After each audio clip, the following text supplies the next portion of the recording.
table every single month. And on top of that, listen to every morning. Get Sirius XM and get the radio you love coast to coast. Call 844-711-8800 or go to SiriusXM.com to activate your radio now.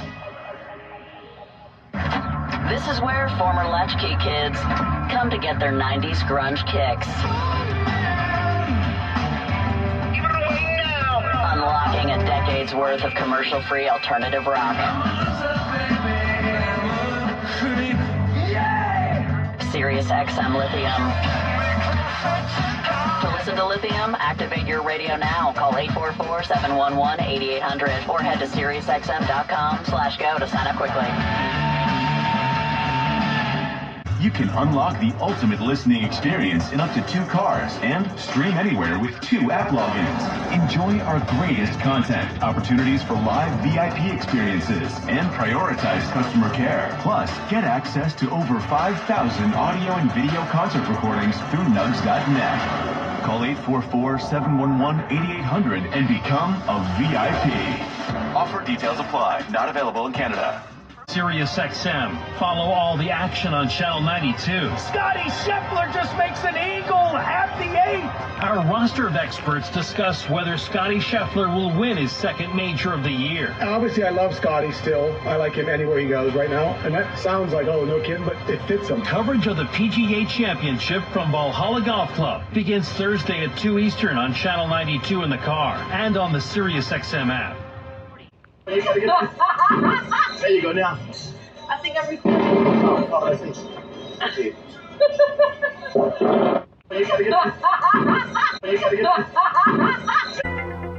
If you've been thinking about buying a home, you need to be in the zone, the home buying zone. You need a game plan to win in this great real estate market.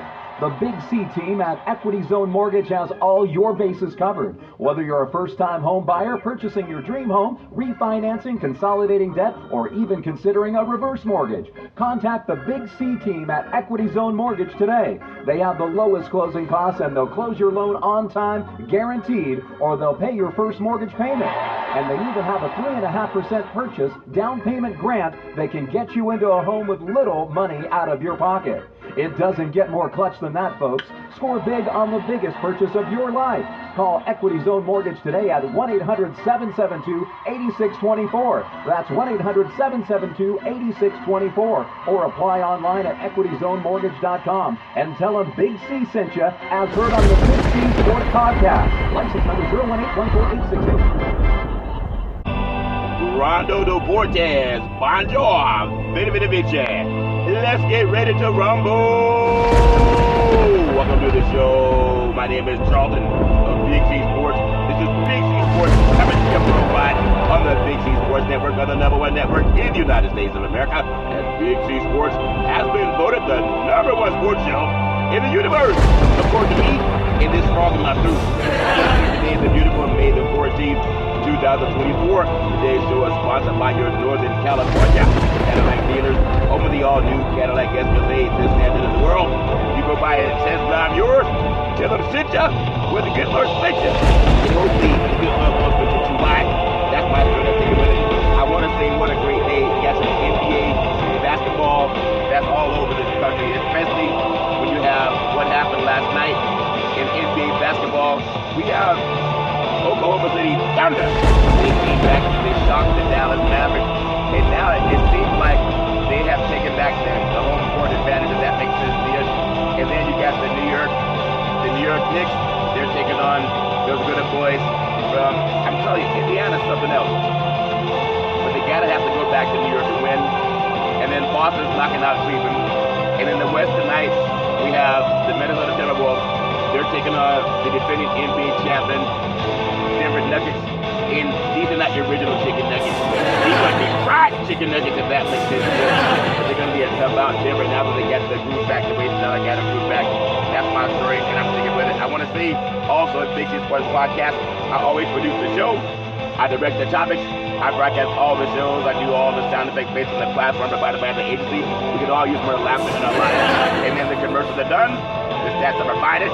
The storytelling, and then I do the play-by-play Jason Taylor Part 3. Yes, it's the home in your life.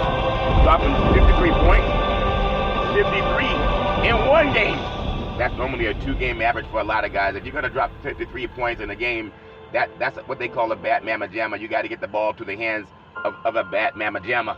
53 points is a lot.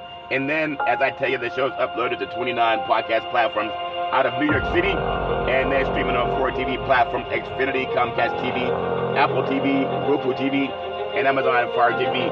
And at the same time, I never missed a show with Big C Sports since starting back in 2015, and enjoy playing the sunshine and rain, even the day with a raspy voice. I'm not missing today's show, even though you might wish I did. The show must go on, all strand level work. You know who also says the show must go on? The Veterans Crisis Hotline. They really are experienced helping veterans and their loved ones get help. You know anybody going through issues, pick up the phone, call 800-273-8255. That's 800-273-8255, or you can text 838-255. That's 838-255. If you're online, simply go to veteranscrisisline.net. That's veteranscrisisline.net. And when you do, you want to give us some praise, because we all need somebody to lean on. And it's nice when somebody's leaning back. That's what I love about press. You know, the press will talk about praising people all the time. Mostly it comes out of church, or the pastors want to give people praise. But I love giving praise to people that cover the Veterans Crisis Hotline as well as sports. I got some Big C's, Major League Baseball power rankings. But as I also tell you, I'm so strong on reparations. I want to make sure that every time I do the show, I know there's some very bright minds that are talking about reparations. And it's not just Big C Sports. There are a lot of people in high places that want to do the right thing. You can't say you want to do the right thing if you choose to do the wrong thing. And that's a fact. Nobody's perfect, but you cannot say you want to do the right thing when you choose to keep doing the wrong thing. And that's for the United States government. They know they got their free labor. They know they got unjust wealth on the bodies of black bodies, men, women, and children from 1619 to 1865, and then 100 years of Jim Crow. But nowadays, all you hear is touchdown, home run, 3-point play. Old man Willie, he's going all the way, because they got us loving sports so much that we don't even realize that reparations is something that we can all benefit from as a society, because reparations will stimulate the American economy. But many of our black brethren, they just want to play with balls. I've been playing with balls my whole life. But we got to play with the pen to the paper. The pen to the paper has to be how we get our reparations. It's going to happen, and it's going to happen in our lifetime. I want to do something right now, because I know everybody has their own flavor, and I'm really trying to get these words out of my mouth. Do you understand the words coming out of my mouth? I got a raspy throat. These allergies are kicking my ass. If you're in California and you have allergies like I do, sometimes the allergy shows up. He's like John Wayne back in the day, or Darth Vader in Star Wars. When Darth Vader showed up, he was looking to kick some ass. And that's what the allergies have been doing to me, and I don't like it. But they're so small, they get into the nose, and you can't really keep them out. You ever try to keep somebody out of your nose? It's not an easy thing to do. Try it. I see people digging in their nose all the time, driving down the highway, just digging for gold. I mean, digging so deep you can see the elbow up in the nose. But maybe that's where they hit you. I gotta create a nose scratcher, the Big C nose scratcher. If you got a scratch in your nose, you gotta use the Big C nose scratcher. It's only $99 at a participating store. I'm just being silly. But I gotta say this, because I'm gonna do something right now that's important to me. It's not important to everybody, but it's important to me, and it should be important to you. And it doesn't mean that everybody's gonna like Big C style. You don't have to like Big C style. Some people have been saying, man, you talk too slow. Others say, man, you talk too fast. No matter what it is, I have that itch in my throat today. I'm just drinking some tea and trying to get it over, and I'm gonna do the best I can. But I wanna say, because a mind is a trouble thing to waste, I wanna give praise to the California Reparations Task Force, and I hope that you will too. These people are doing a great job. If you believe in doing the right thing, then do the right thing. If you don't believe in doing the right thing, then you can always say we don't want to do the right thing, Big C. But if you know the right thing is always the right thing to do, then do the right thing. That's why I love giving praise, and maybe you will after you hear this. I want to give praise to the California Reparations Task Force, because a mind is a terrible thing to waste. The chair attorney, Camila Moore, she's brilliant. I love giving her praise. Dr. Amos C. Brown, the vice chair. He's brilliant. I love giving him praise. He's also been on the Big C Sports podcast. I want to give praise to California Senator Stephen Bradford. He's brilliant. I love giving him praise. Met with him several times in his office. I want to give praise to Councilmember Monica Montgomery Steffi. She's brilliant. I love giving her praise. I want to give praise also to Assembly Member President Jones Sawyer. He's brilliant. I love giving him praise. We got to all say that these people, they deserve the praise. I know sometimes people don't want to give praise to beautiful, intelligent black people who want to do the right thing. But once you hear this, so you can't say it doesn't make sense.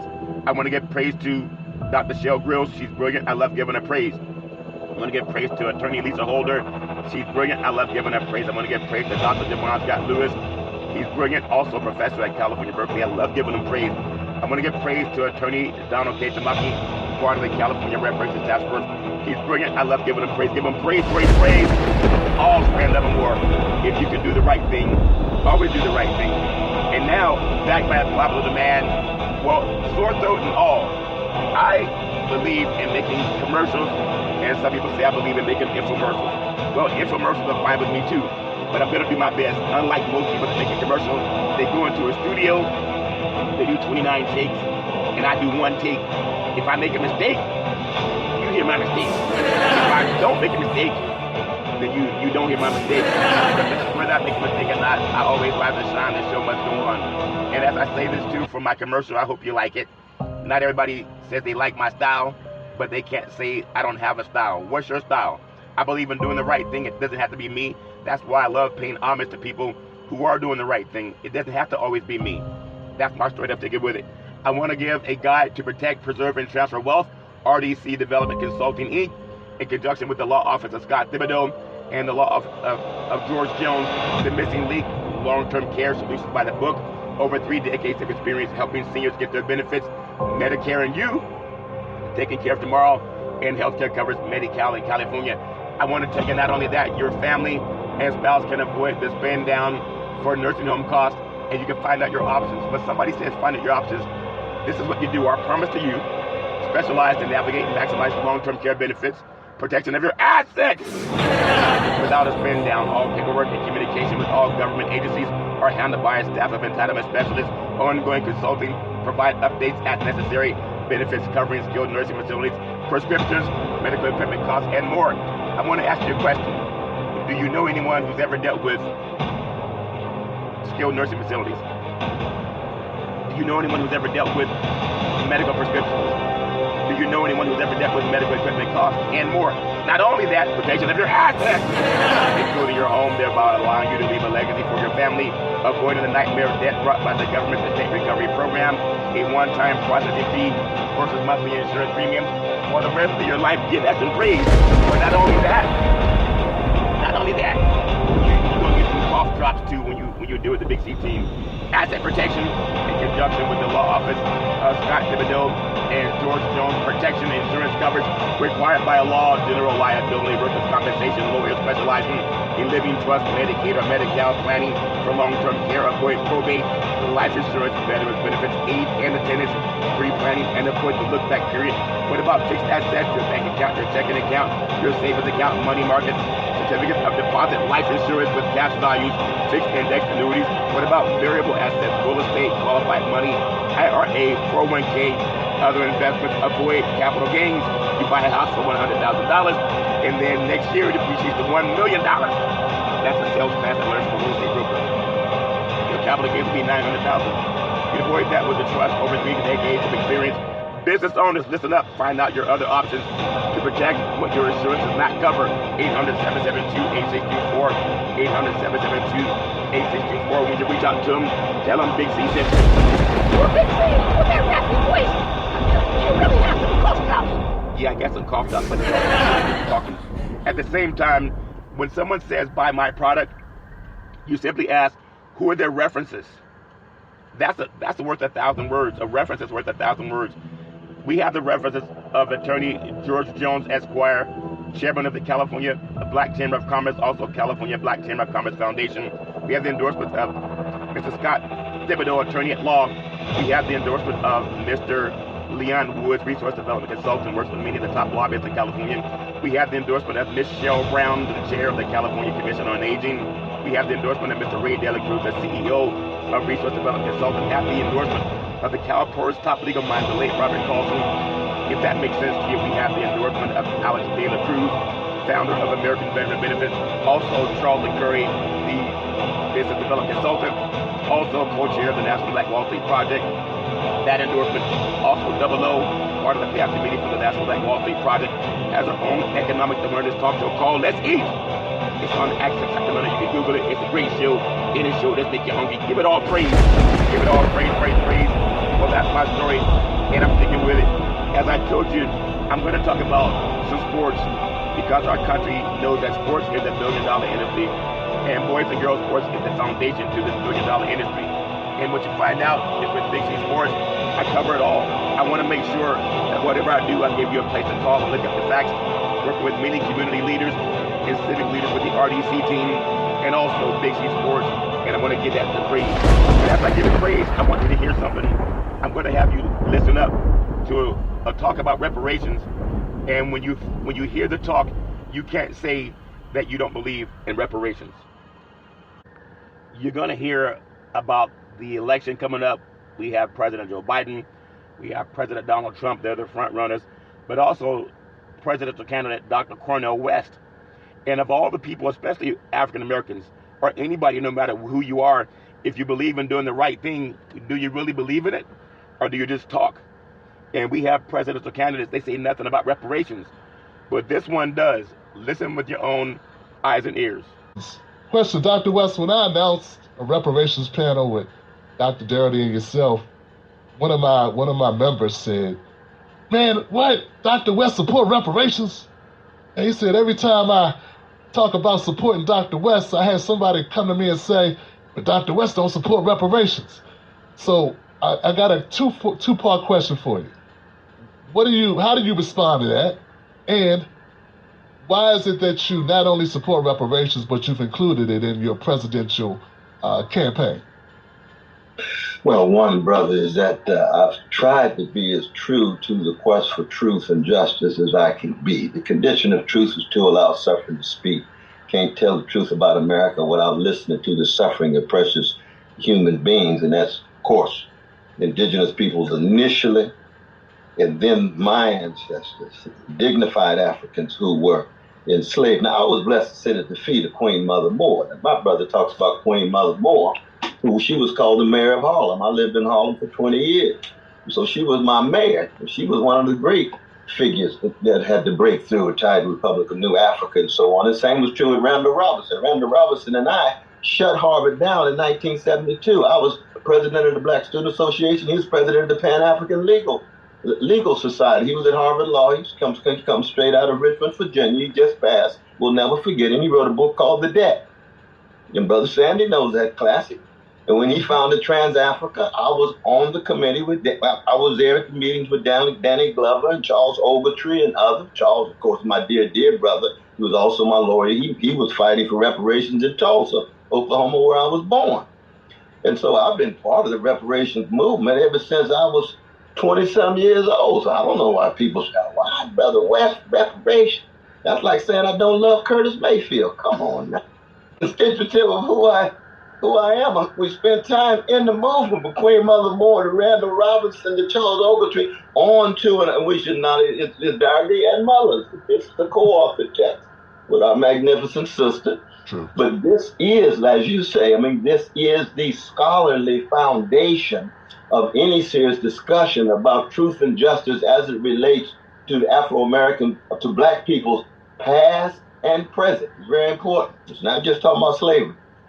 We're talking about neo-slavery, Jim and Jane Crow. We're talking about present-day discrimination. So we got three pillars, and that's one of the great breakthroughs.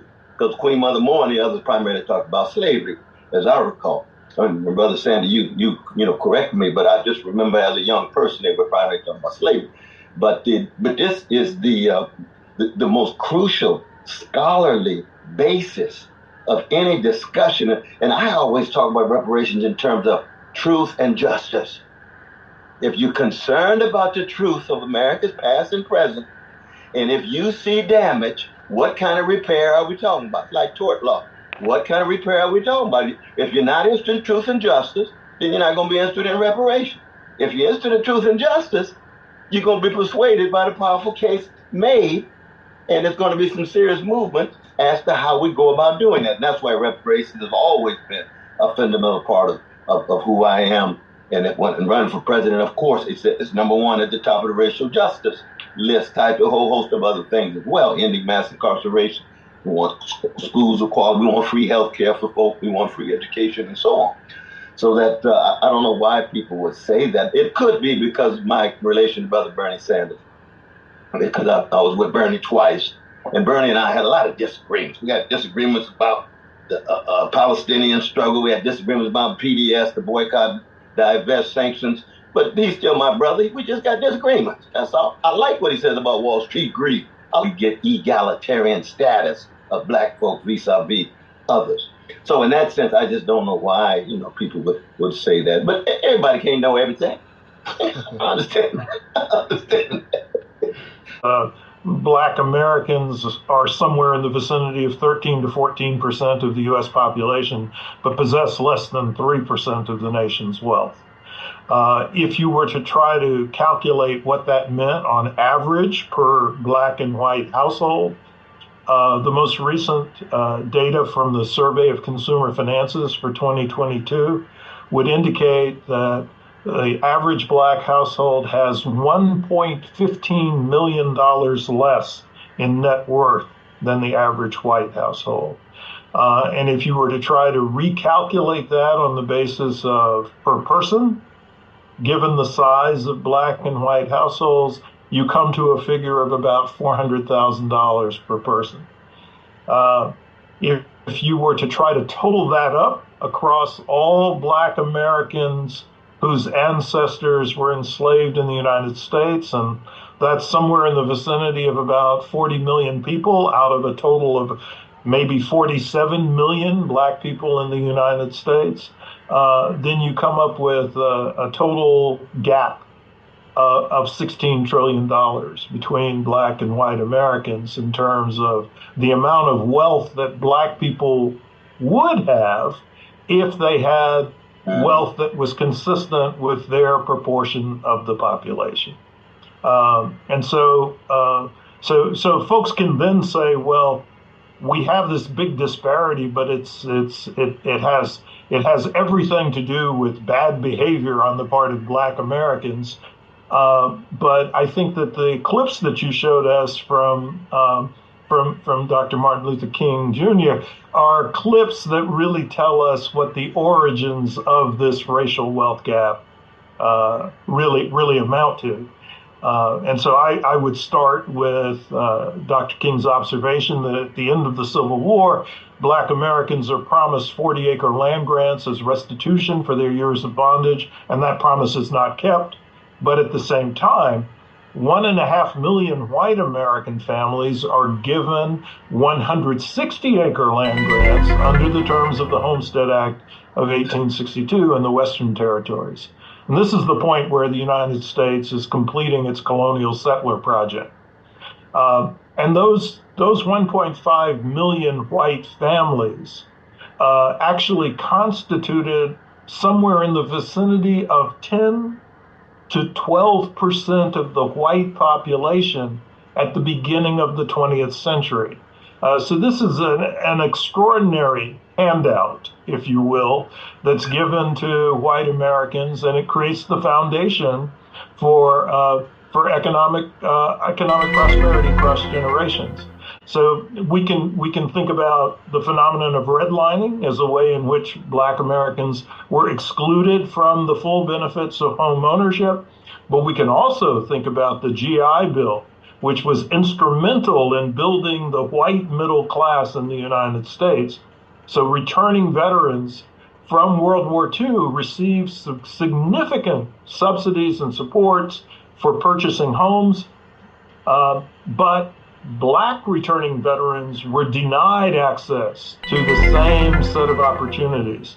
So in the extreme, you had a situation where in the state of Mississippi, out of approximately 3,700 returning veterans to that state, only 2 black veterans received the benefits of the GI Bill for home ownership purposes. And the North wasn't a heck of a lot better, Because if you look at northern New Jersey and New York, out of thousands of returning veterans, only about 100 black veterans received the home ownership benefits associated with the GI Bill. This enormous gap in wealth. And so the argument that Kirsten Mullen and I have been trying to take is that we should be coming for the check that Dr. King was talking about, that reparations for black Americans whose ancestors were enslaved here is the best mechanism. Here's what I say on the show. The first dignified African stepped off that barbaric slave ship with all of those bodies at the bottom of the ocean and went to that slave auction in the darkness of the American empire, the bowels of the American empire. We had two problems: too much poverty, not enough self-love.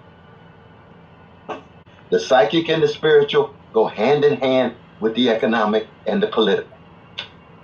You know, Dr. West, when we talk about reparations on the state level, we always, we look at it and we say, the state will never really be able to compensate, its citizens for slavery and for Jim Crow and for discrimination, realigning, mass incarceration. Like, a state is just not equipped or set up to, to actually do that, do that robustly. And each other. We just have to hold on to that.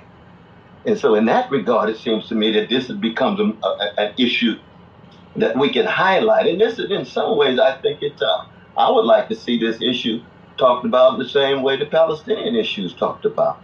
See, right now, globally, that becomes the litmus test to see what kind of integrity and honesty and courage you got. Are you for genocide, ethnic cleansing, and apartheid-like conditions or not? That's all we want to know. We don't need no investigations. We don't need no commissions and so forth. Take a stand. Well, same is true with truth and justice as it relates to black people. We want to know where you stand.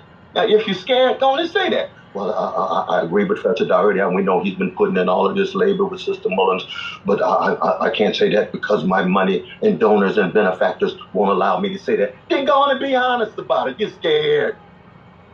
People get scared. Everybody's been scared in life. Go on and tell the truth. You're scared. You don't want to tell the truth.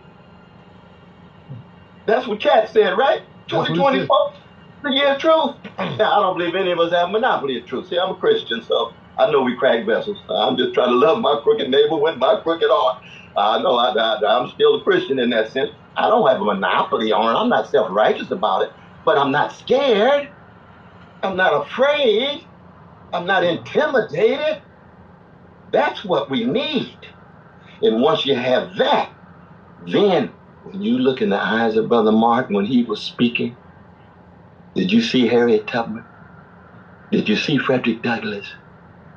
Did you see Marcus Garvey? Did you see Sarah Vaughan? Mahalia Jackson? It's all up in his eyes. It's in his heart. He ain't scared. And he's willing to fight and tell the truth. Hey. Now, that's Dr. Cornel West, the presidential candidate for 2024, talking about reparations. And are you just or unjust? Are you fair or are you not fair? And no one can argue. You know if you're fair or not. You know if you're crooked or not. Everybody knows that, especially when you look in the mirror. And when Dr. King, the greatest speaker in the history of this country, talked about going to get our check, that's what Dr. Cornel West talked about also. But he's the only presidential candidate running that's talking about reparations and how it's due from the United States government and also from the international community that also participated in the slave trade, what's called the transatlantic slave trade. I want you to hear Dr. King speak before I get into some sports if my voice holds up, and you cannot say that you disagree with his words.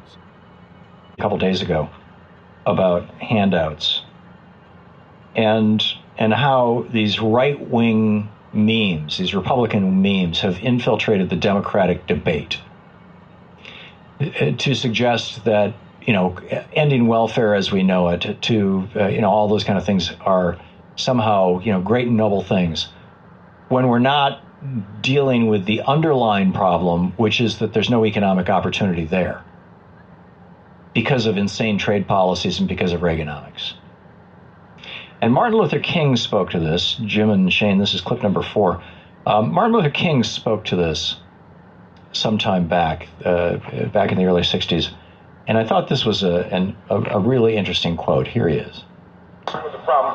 At the very same time that America refused to give the Negro any land, through an act of Congress, our government was giving away millions of acres of land in the West and the Midwest, which meant that it was willing to undergird its white peasants from Europe with an economic floor. But not only did they give the land, they built land-grant colleges with government money to teach them how to farm.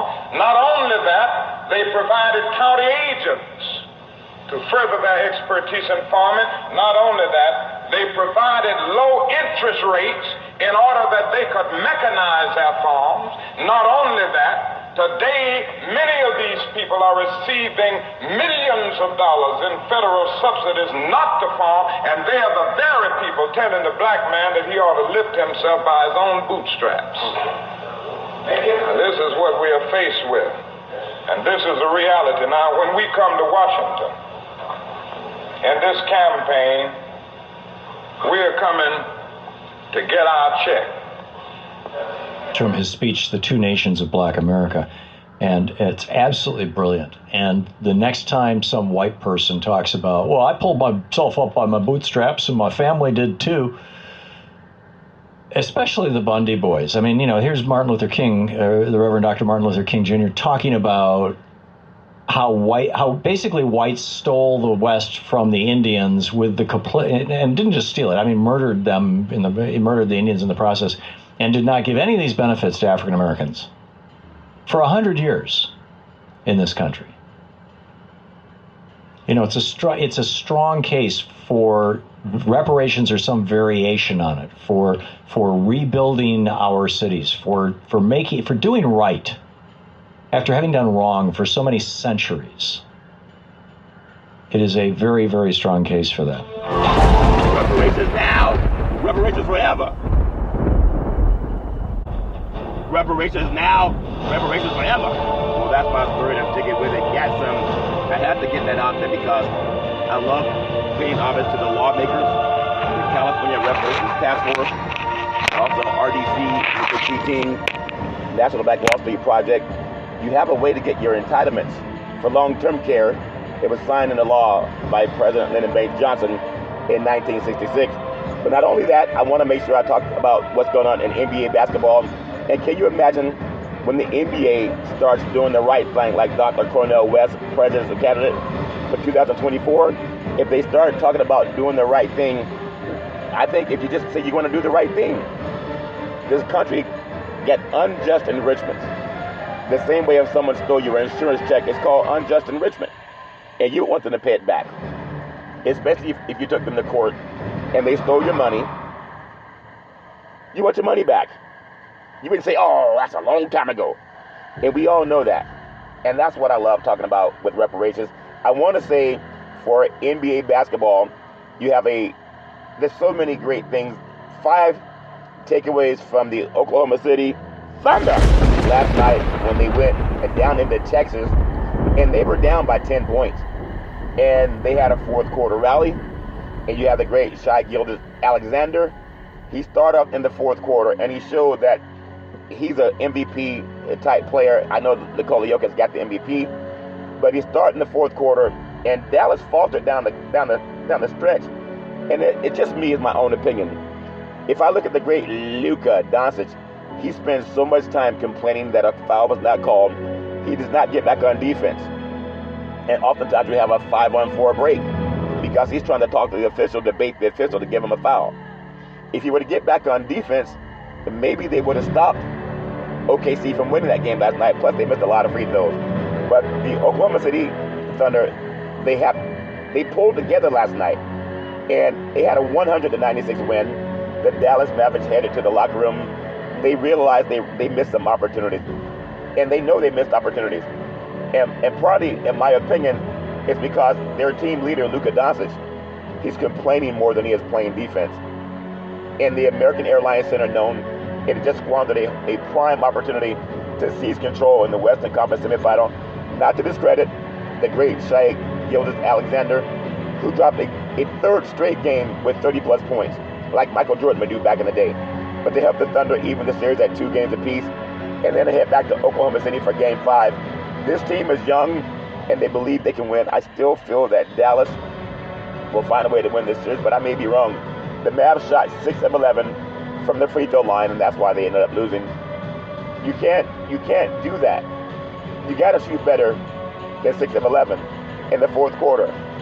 You just can't do that. After going 23-9 in clutch games in the regular season, you got to look at the Mavs are 2-2 in clutch games in the 2024 playoffs. Jason Kidd said it's unacceptable, and we can't shoot 50% if we want to win, and that's a fact.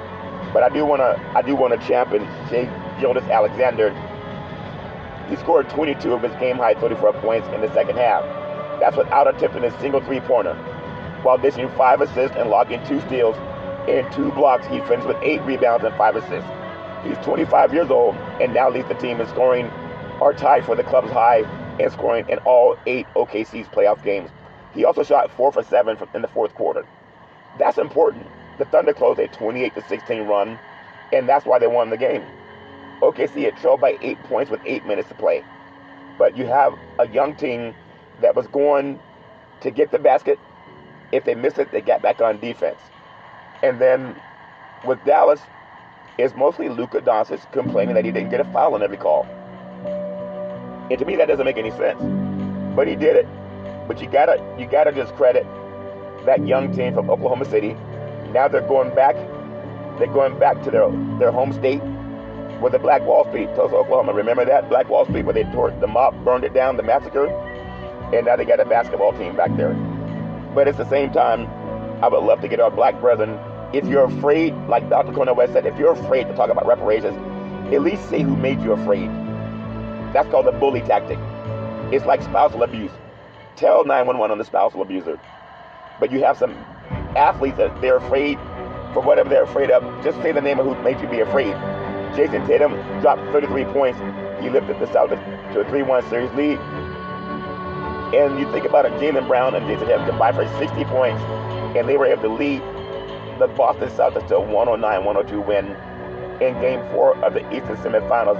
Even when it's supposed to be somewhat easy, it's never really easy, because that team, what they call Beantown, they find a way to keep fighting, even though a lot of people, they have an axe to grind with Jason Tatum saying maybe he's not tough enough. But that good boy, he's going to lead Boston to the Eastern Conference Finals. That's my opinion, and I think they're going to do that. So Cleveland, even when it's supposed to be easy, Boston made it not easy at all. Jason Tatum scored 33 points with LeBron James watching from the court side. And then the Celtics, they beat the severely short-handed Cavaliers 109-102 in Game 4. And they take a commanding 3-1 lead in their Eastern Conference semifinal. Jaylen Brown dropped 27 points for the Celtics, who can close out the Cleveland Cavaliers with a win in Game 5 on Wednesday night at home. But you got to look at this team in Boston. They win better on the road than they do at home. And that may help them down the stretch, because they're also going to get their home wins. But it's difficult if you can't win most of your games at home. They win better on the road than they do at home. And that's a fact. So no matter what you think about that, I want to tell you, when you look at the NBA Conference playoffs, Jalen Brunson, that good old boy, he's amazing for the New York Knicks. But I think they're running out of steam because they play everybody, and they don't really rest these guys, and that's going to hurt them down the stretch. That's my opinion. But I just want to see good basketball. I got to talk about tonight's game. It's a game that I think is going to be the deciding game in who wins and gets to the Western Conference Championship. And in my opinion, you got the Denver Nuggets and the Minnesota Timberwolves. You got to figure out that these players, Denver went on to Minnesota down 2-0. They left tied at 2 apiece, and they went home down 2-0 and headed back to New York City tied the Pacers. I really like what Denver's doing. Jamal Murray, another iconic shot in the 2024 playoffs. He's just tough to stop. He's like the new, I won't say Michael Jordan, but he surely is a clutch player. And I really like watching him play. So the Nuggets, They tied up. Denver got another win in Minnesota to send the series back home 2 games apiece. The third biggest playoff win. Indiana tied the series with New York with a 32-point home win. And then the Kings of the road. Boston has been the best road team in the playoffs over the past 3+ years. If you can do that, you're going to win a lot of games. And you're going to win a lot of series. The pivotal game for Game 4 in Dallas. I really like this team. Can the Mavs go up 3-1? No, they did not. They had a chance to, but now they're tied with OKC at 2 apiece. So that, to me, it shows me that I thought Dallas had the better team. But if Jason Kidd can't get Luka Doncic to get arguing with the officials over a foul call and start playing more defense, it's going to be more difficult. As difficult as me with my froggy throat. If that makes sense, I got a frog in my throat. It's all fair and nothing more. But Denver led by as many as 16 points in the second quarter, and the Timberwolves cut the lead to 7 on an Anthony Edwards 3-point play, giving them 23.5 with 48 seconds left. And then the Nuggets got 3 buckets to lead by 15 at the break.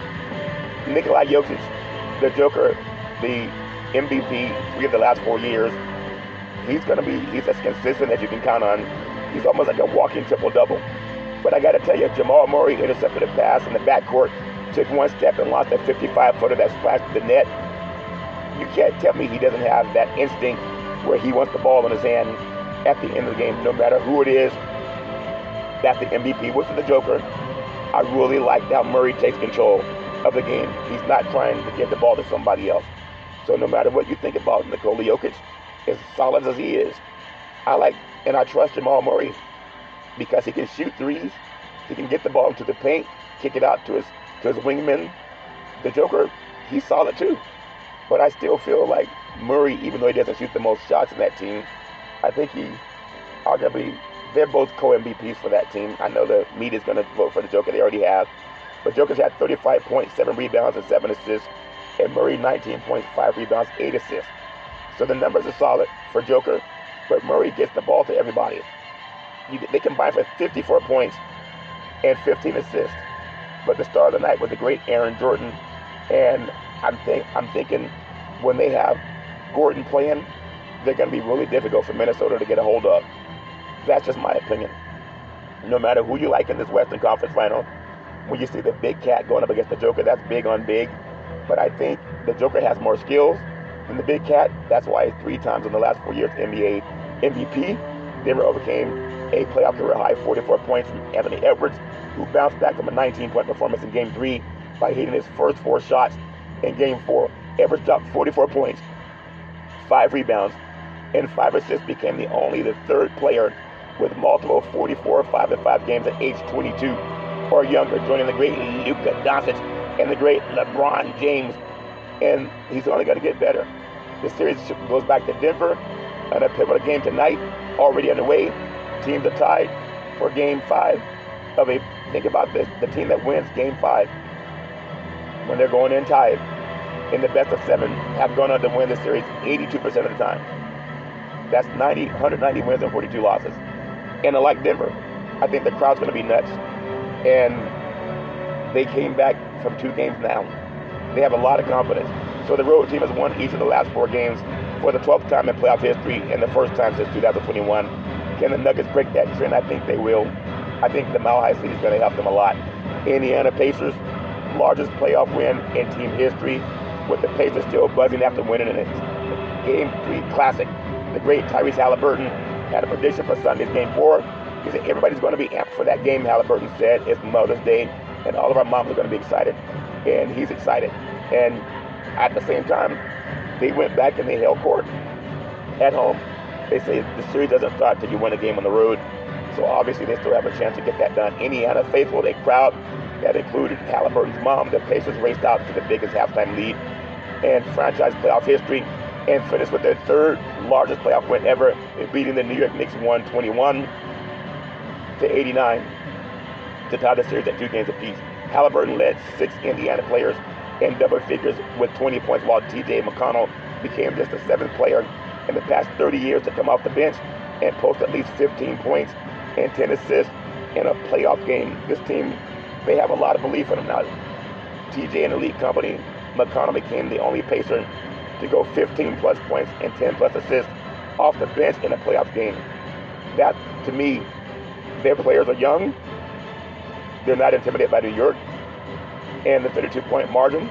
And these only two larger playoff margins of victory came over the Cavs in 2018, 34 points, and the Lakers in 2000, 33 points. They say there's no place like home. The great crowd in Indy makes a big difference. Extended his home win streak to 10 games, tied for the fourth longest in the NBA this year, behind only the Boston Celtics at 20 and 13 game streaks, and the Denver Rockets with 11. So that's my story, and I'm sticking with it.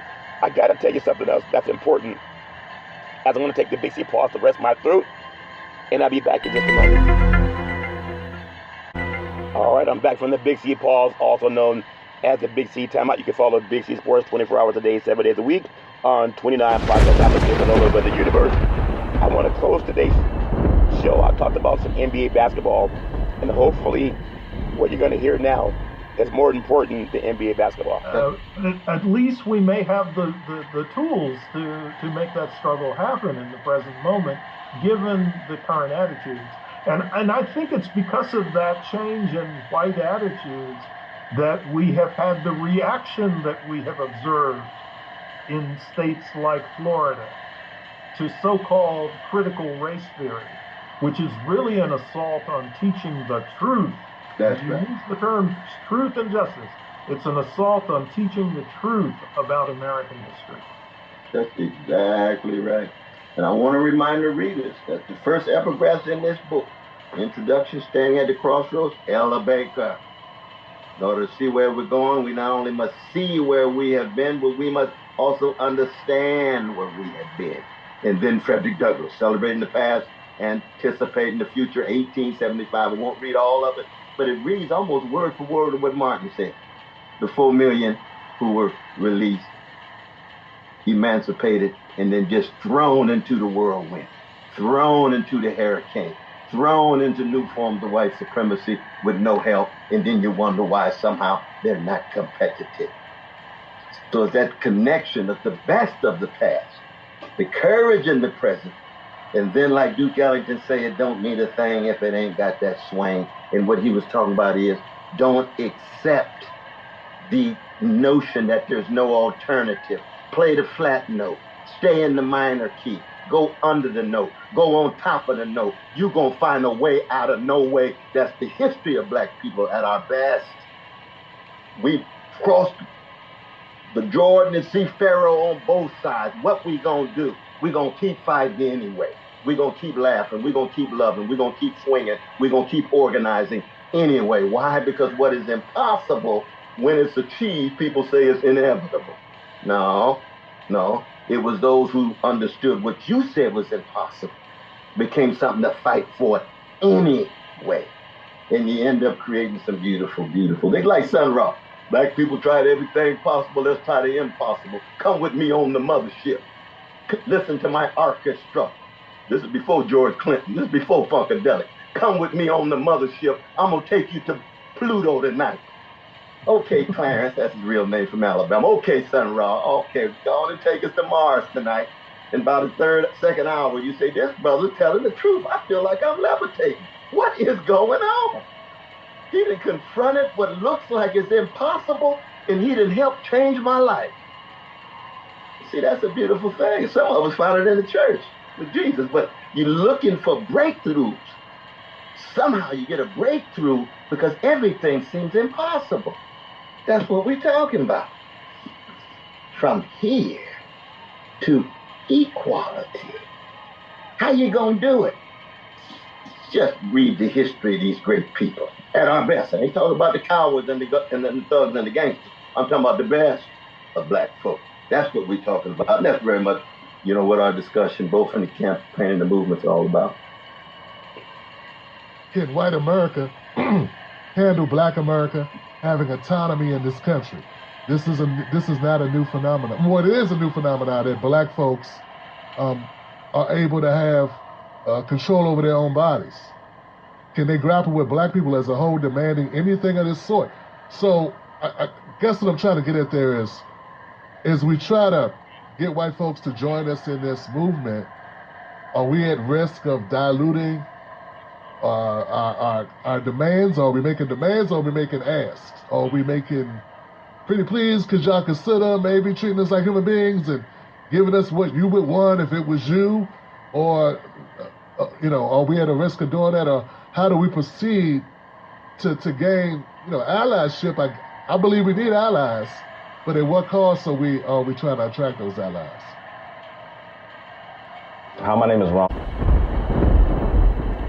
I think in principle, I would not want to attract allies at the cost of dilution of what is the type of program of change we need in the United States. So I think that the critical thing is that some way, somehow, we have to persuade the vast majority of Americans to make a true commitment to justice. I'm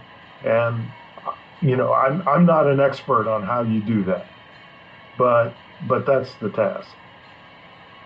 Dr. West, you're the one who's where the issue in the arena. You're in the arena, sir. How do you do it, Dr. West? How do you make that the beckoning on to justice, the more implications, but still staying firm in the actual reality of what Black people are up against, and maintain that balance? Well, one is that Coltrane and Aretha are going to sing the same songs in the Apollo that they sing in Carnegie Hall. You see, it's going to be on their terms. If you want to come here, Coltrane, to Carnegie Hall, he's going to play my favorite things. He's going to play Giant Step, Love Supreme, the same way he played it in Small's Paradise in Harlem. Why? Because he's got integrity. He can be improvisational, but that's not opportunism. He's got integrity. When Professor Doherty goes to the American Economic Association, or a member of some of the most erudite societies of scholars, he got the same argument, the same rigorous treatment of the data, and the same vision that's rooted in the hearts and souls of Black folk. That's integrity. But if you're going to get folk who are posing and posturing and saying one thing in Harlem and saying something else at Carnegie Hall, or saying one thing on 125th Street and something else on Wall Street, then that's called lack of integrity. You just call it for what it is. It's a Cat Williams moment. It's just lack of integrity. And we have to just call it out. We call it out. Now, improvisation is different. Everybody going to do it in a different way. You see, so everybody doesn't have to have one way. I don't believe this one-way kind of stuff. Everybody does it in a different way. People know when people are lying or integrity or scared of putting out half-truth, but you do it in different ways. Martin King got a different way of doing it. Then Pray for Your Wind, then Gardner Taylor, then Manuel Scott, then Adam Clayton Powell. All these are different kind of Black folks, different kind of Negroes in those days. That's who we are. There's no problem with that. You know what I mean? But they have to have integrity. If it looks like they selling out, you got to say it. If they caving in, say it. You're diluting, say it. Getting scared, acknowledge it. We praying for you. We holding up. We holding your back up. Everybody gets scared.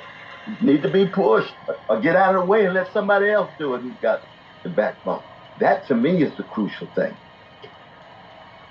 Reparations is a political function. It's not a private remedy or repair, so it's a government repair. So we gotta work with the government. Like one of my things, Dr. West, Dr. Doherty, is that there are people that I'm not sure if they really want reparations because they're not interested in politics. I don't like politics either. There's just things that my community needs that we can't do on our own. Like government has to do the water. But staying out of what we call the political process is a political act also. Oh, exactly. There's nothing that isn't politics ultimately. Okay. So we have to make a choice to be engaged, and we have to make a choice to fight for what is right. That's exactly right. It took the words out of my mouth right there. Ditto, ditto, ditto. You don't gotta like it, folks. I understand. It's difficult. People have turned off. They have an affront to politics for a reason because they don't trust politicians for the most part, and they understand the system's corrupt. That's what it is. Even great people going into a corrupt system Dr. West talked about putting on the armor. You got to put on the strong armor. You're going to need your grandmama's prayers. You're going to need Uncle Nick's prayers and Aunt Payne's prayers. And you're going to need to listen to a lot of James Brown and Phyllis Hyman. I mean, you're going to need some wind at your back. That's all I'm saying. And I do believe that because we all have faults and foibles, though, that we need each other. You see, you can't do it by yourself. You just can't do it by yourself. Definitely. You've got to have a community. And when I say community, I don't mean just community of the quick. You need a community of the dead, too. You know what I mean? I know there's times when Brother Sandy's sitting there writing, and it's almost as if Harriet Tubman and Frederick Douglass is speaking to him in his ear. You see, that's part of his community. The community of those who's gone before, who leave these rich legacies. They're clouds of witnesses that keep us on the straight and narrow. Martin was the same. There were days Martin couldn't get out of bed. What would he do? Get a call from Mahalia Jackson, and she'd sing that song with Thomas Dorsey. He wrote that song when his wife and his baby died the same day. Precious Lord, take my hand. Sing it for me, Mahalia. I can't get out of bed. I can't deal with what's going on with the FBI and so forth and so on. Sing it for me. And she sang that song, and that brother walk out there, a soldier, capital S. Yes, he needed others. He needed Stokely. He needed Coretta. He needed others. We're the same way. We're the same way. Let's talk money. I think we already did, but it's difficult for anyone who's not a straight-up racist to deny slavery was a horrible institution. Jim Crow was sanctioned by state governments, and the federal government directly stifled Black American pursuit of happiness, as outlined in the Constitution, or even full citizenship. So they always fall back on the money part. Always the money. What are we going to do? How are we going to get the money? Dr. West, can you speak to how America can pay for reparations to Black Americans descendants of slavery, freedmen, B1, and foundational Black Americans? I don't want to leave anybody out. No, I think I'd follow what Brother Sandy said, what Professor Darby said, that we got these two rails. I'm concerned about human beings and citizens, no matter what colors, gender, sexual orientation, and so forth. I want them to be treated fairly. I want them to live in a just society. But justice for me requires something beyond just what citizens have access to. We're talking about those who are treated as subcitizens. That's what reparations is. And that's the good news. I mean, you go from 4% to 30%. Wow. That's put a smile on Queen Mother Moore's face. And she was a strong Black nationalist and Pan-Africanist. I can tell you that. I remember her speeches. Very strong. How do we pay for it, Dr. West? What do you say when they say, how do we pay for it? Oh, shoot, we could easily pay for it. Man, we got trillions and trillions of money to invested in wars. We got 62 cents for every $1 going to the military-industrial complex. We got 800 military units around the world and special operations in over 100 countries. That's war priority. We got so much money that is transferred to military that if we had a disinvestment of a significant sort and a reinvestment in everyday people, all colors, but we're talking about reparations right now on the chocolate side of town, on especially the Black American side, those tied to U.S. slavery. Oh, we have the money. Oh my God, yes, we have the money, definitely. You know, but I'm supposed to be in a Zoom though, y'all, about 15. But are we doing all right? We can wrap it up, Dr. Dirty. Yeah, we did go over time, Dr. Dirty. Oh no, you can bring us back though, because I come anytime, Brother Sandy. Yep. I'm showing up. But all right. In your life. I appreciate you very much, and Dr. Dirty. If I could, I'd like to give you the last CORNEL word. West, Dr. CORNEL West. How can we close it out? Candidate 2024. I just think that. I think that it's important that people recognize that Brother CORNEL is an advocate of reparations, unequivocally, and that I think our points of view are largely simpatico.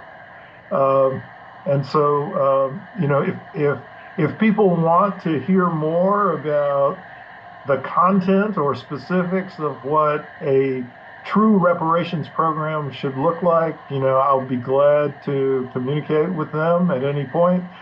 And Brother Cornell, if you would like any kind of engagement from me in your project, in your campaign with respect to the full design of a reparations program, I'd be glad to provide whatever I can. That's beautiful. That chapter 13 in this text, this is what I tell folk on the road, in speeches.